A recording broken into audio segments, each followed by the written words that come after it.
when you are summarizing as a student, now when we define summary writing, I said that summary is ways of recounting events. Some people say ways of paraphrasing a write-up, a passage, or an event that you pass through. So when you're writing, when you're asked to summarize in WAEC, you are given a passage that is written by someone you don't know, but the passage is broken down into paragraphs. And so you discover that you want to digest the passage, you want to understand the message of the passage, you want to know what the person is saying, you want to have an idea of the content, the message that the person is trying to pass. So when you're now asked to write a summary, what you're asked to do is to recount an event. And when you're recounting an event, the first thing for you to note is that you do not use or you do not lift words from the passage. You are allowed, in fact, basically you are allowed to use your own words. And then you are not allowed to deviate from what is being talked about. You are allowed to stick to what the essence of the passage. And that is why understanding the passage is important. So I'm trying to say that now any student can score 28 out of 30 in summary writing. Perhaps there are some things you need to know, there are some things that you need to do, there are some things that you need to put in place. Okay, so let's proceed. So let's look at rules that governs summary. Rules that governs how to summarize, or rules that govern summary writing. Is that clear, please? So how do I define summary again? I said that summary is a brief account of an event, process of paraphrasing an event, process of shortening an event, a write-up, or a passage that is given. So let's consider certain rules that I've listed that govern summary writing. So number one, are we there? Are we ready now? Read and understand the passage. Read and understand the passage.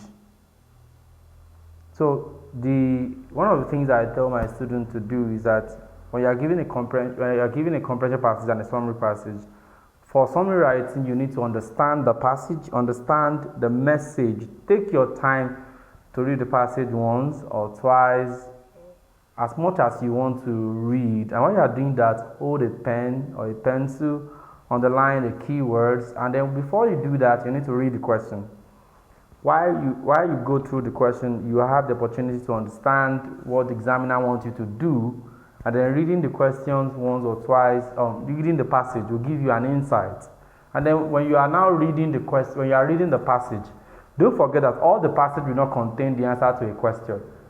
So if a paragraph gives you a link to your answer, you can just underline the paragraph and say, okay, question 1, this third paragraph, question 2, and then you do that. So let's go, number 2 now. Present your answers in your own words. I mentioned that already. Present your answer in your words. Present your answer in your words. Now, candidates are not allowed to lift answer from the passage. You have to present your answer in your own words. If you are not able to present your answer in your own words, that means you are saying that you don't really understand what you have been asked to do. So you have to present your answer in your own words. In your own words, by your own words, I mean write in the language that is you understand best. You understand? So let's proceed now. So present your answers in complete sentences. That's the third one. Present your answers in complete sentences. Do not write your answers in phrases or incomplete sentences. Present your answer in complete sentences. So as a student, as you write your summary, as you learn how to write summary, you must learn that one, you don't lift your answers from the questions, and you don't present your answers in incomplete sentences. You present your answers in complete sentences. So can we proceed now? So let's try number 4 now. Arrange your answers as they appear in the order. Arrange your answers as they appear in the passage.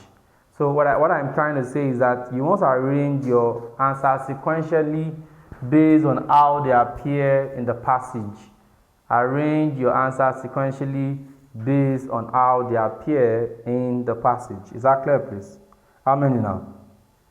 So number 5 now. Do not include any irrelevant material or irrelevant answer.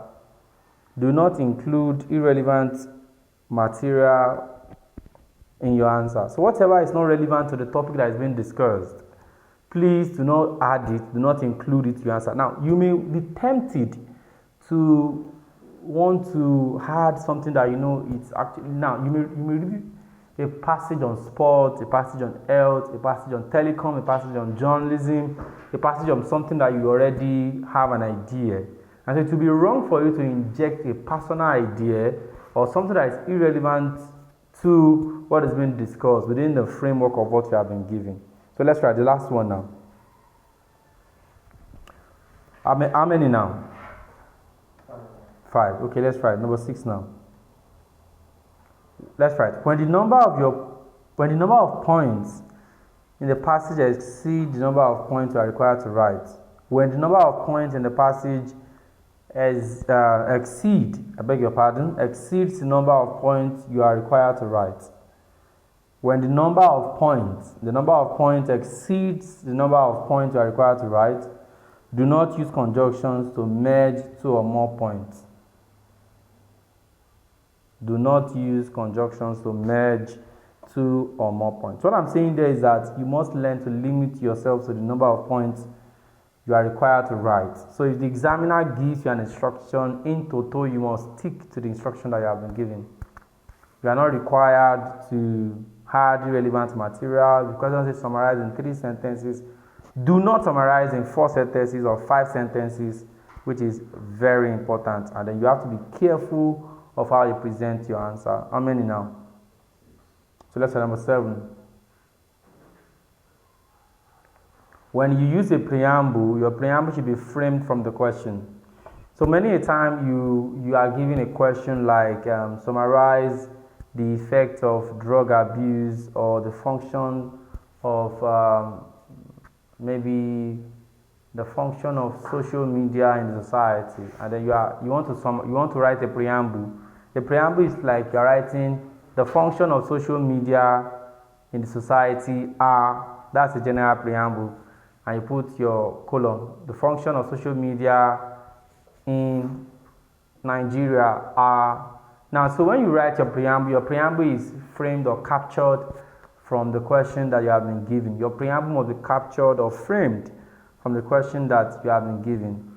So when you're writing a preamble, whatever is in the preamble, you do not repeat whatever in the preamble in your question again. So if you are given a question like, okay, in 5 sentences, summarize the effect of examination malpractice in Nigeria. So your preamble will be the effect of examination malpractice in Nigeria are, and then that's an example of a preamble. So your preamble introduces what you're about to summarize, and then whatever is in your preamble, you don't need to write it again in your answer. I believe that's clear, right? So let's write. Number what now? Okay, number your sentences or adopt the paragraphing method. So when you are summarizing, you number your sentences, and then you can also adopt the paragraphing method. So you can number your sentences, or you can choose to adopt the paragraphing method. So when you choose to number, each sentences should begin with a capital letter and must not be paragraph. If you choose to number, you list. And then when you choose to paragraph, each answer should be in its own paragraph and must not be numbered. So you can use the number method or the paragraphing method. So when you choose to paragraph, you must know that each answer should take its own paragraph and must not be numbered. Are you there? So what I'm saying is that when you number, do not paragraph, and when you paragraph, you do not number.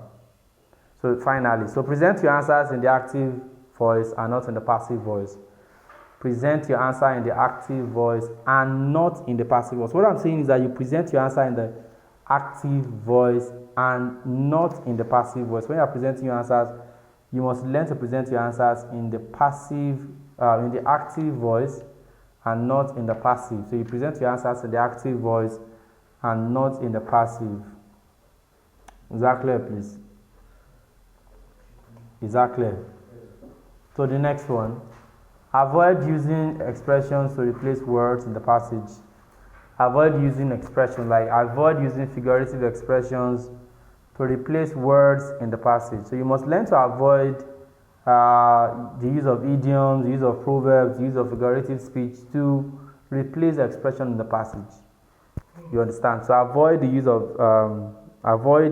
of figurative expressions to replace words in the passage.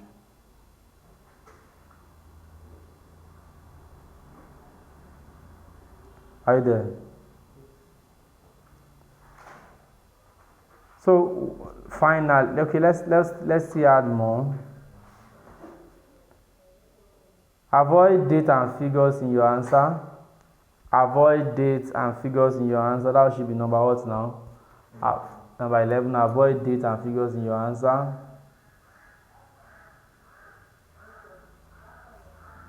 Don't outfocus. Don't outfocus your answers. Good morning. Don't outfocus your answers. Don't outfocus your answers. Don't outfocus your answers. Are you there? So finally, learn to write your answer in short sentences. Learn to write your answers in short sentences. So I'll just look at summary writing and the rules. We are looking at 13 rules that go. Is it 13 rules? 13 rules that governs summary writing and how to summarize. Do you have any questions, please?